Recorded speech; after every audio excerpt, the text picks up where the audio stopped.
ನಿನ್ನೆ ಎರಡು ಪಕ್ಷಗಳು ಕೂಡ ಪ್ರತ್ಯೇಕ ಸಭೆ ನಡೆದಿದೆ. ಇದ್ರ ವಿಚಾರವಾಗಿ ಅವರು ಸಾಮಾನ್ಯ ಜನರ ವೋಟ್ ಅನ್ನ ಕೇಳ್ತಾ ಇದೆ ಬಿಜೆಪಿ ಅಂತ ಆರೋಪ ಮಾಡ್ತಾ ಇದೆ, ಎಲೆಕ್ಷನ್ ಕಮಿಷನ್ ಜೊತೆ ಗೂಡಿ ಅಂತ. ನೋಡ್ರಿ, ಇದೇನು ಕಣ್ಮುಚ್ಚಿ ಯಾರಿಗೂ ಕೂಡ ತೆಗೆದುಕೊಂಡು ಹೋಗ್ಲಿಕ್ಕೆ ಸಾಧ್ಯ ಇಲ್ಲ. ಒಂದು ಬೂತ್ ನಲ್ಲಿ ಎಲ್ಲ ಪಕ್ಷಗಳ PLA2 ಇದ್ದೇ ಇರ್ತಾರೆ ಅಲ್ವಾ? ಕಾಂಗ್ರೆಸ್ನವ್ರು ಇರ್ತಾರೆ, ಜನತಾದಳದವ್ರು ಇರ್ತಾರೆ, ಭಾರತೀಯ ಜನತಾ ಪಕ್ಷದವರು ಇರ್ತಾರೆ. ಇವರು ಬರೀ ಕಾರ್ಯಕರ್ತರು BLA2ಗಳು ಮಾತ್ರ ಇರೋದಿಲ್ಲ. ಸರ್ಕಾರಿ ಅಧಿಕಾರಿ ಇರ್ತಾರೆ, BLO ಅಲ್ವಾ, ಬೂತ್ ಲೆವೆಲ್ ಆಫೀಸರ್ಸ್.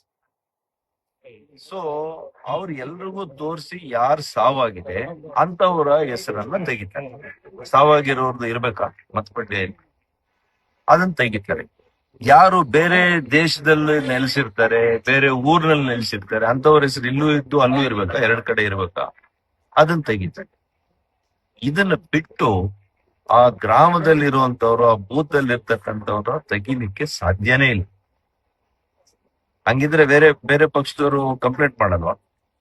ಹಾಗಾಗಿ ಇದು ದುರುದ್ದೇಶದಿಂದ ಕೊಡ್ತಾ ಇರ್ತಕ್ಕಂಥ ಹೇಳಿಕೆ ಬಿಟ್ರೆ, ಕಾಂಗ್ರೆಸ್ನವರು ಅವ್ರು ಚುನಾವಣೆಯಲ್ಲಿ ಈಗಲೇ ಸೋತಿದ್ದೀವಿ ಅಂತೇಳಿ ಅವ್ರು ಅರ್ತಿರೋದ್ರಿಂದ ನಾಳೆ ಸೋಲಿನ ಪರಾಮರ್ಶೆ, ನಾಳೆ ಸೋಲಿಗೆ ಏನ್ ಕಾರಣ ಕೊಡ್ಬೋದು ಅಂತೇಳಿ ಈಗಲೇ ಹುಡುಕ್ಕೊಳ್ತಾವ್ರೆ.